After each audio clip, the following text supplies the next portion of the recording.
Hi, I'm Yuri, and I'll show the project I developed for the AIPC pilot program. So the competition challenged us to use the AIPC Asus Note 14 Pro Rival Canyon to create an impactful project. It is a powerful device equipped with the Intel Core Ultra 7, but it's still very compact, which makes it perfect for projects with limited space. Um, One requirement was to use OpenVINO AI libraries for the main features, incorporating different neural networks modality. Considering my engineering background, my first thought was to create something mechanical like some hover or spider robot or a drone.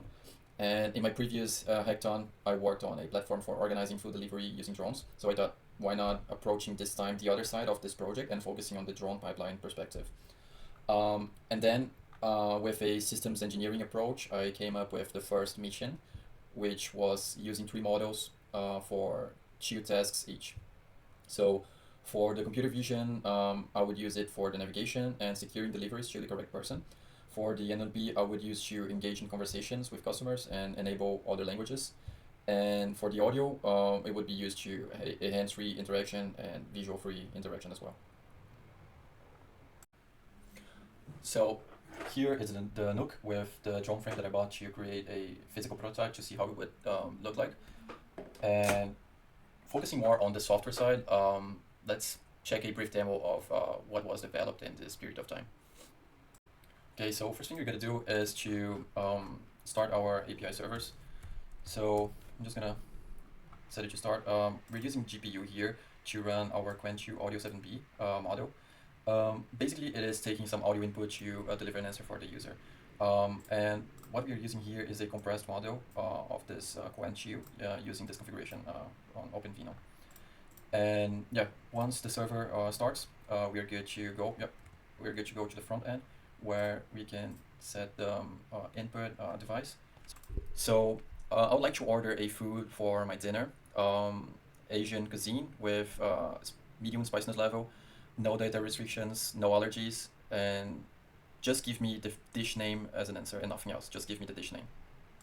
Okay, let's hope it works. So we can also play the audio and pause. Once we send here, it's gonna receive the API request here in our backend, and yep, here it is the answer. So it's pretty fast. Any question here, and we can just measure the GPU stats here to see how it works. So yeah, I'm just gonna ask, what is the meaning of life? And we're just gonna press play and see how the GPU reacts here. So yeah, it's taking a spike here, just running. It should take around 6-7 seconds as I measured. And yeah, there it is, our answer. Once we go to the next page, here it is a place for the user to take a picture of their face that we're going to use later for the delivery, where we are just making sure we are handing over to the right person.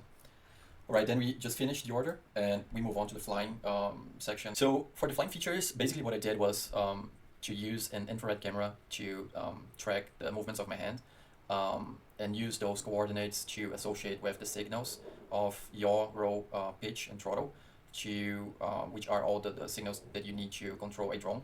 So with those, I could create a message broker using ROS to send this signal, the controlling signals from the ground station to the drone, which is going to receive all of those using the AIPC and transfer this to the motors and all the electronics. With the flight section covered, we move on to the delivery, which is the last step. And basically, the idea is to use a face recognition on this step to validate the person. So I found this example from the Open Model Zoo, the OpenVINO notebooks examples. And I got the script and I wrote an API to stream the video on a WebSocket. But it was not streaming yet, so I'm here just making an example of how the face recognition would work on this integration with the browser. With that, it concludes all the features developed for the project. So just summing things up, it was really fun to develop, but also challenging to integrate all the steps together. Many times the RAM was jamming up with all the workloads running together on the background, so a RAM upgrade would be really nice here. But overall, the AIPC handled pretty well and pretty fast all the AI inference that I was requesting. So yeah, overall was a good experience with the device, and I hope you enjoyed the project as well. Thanks.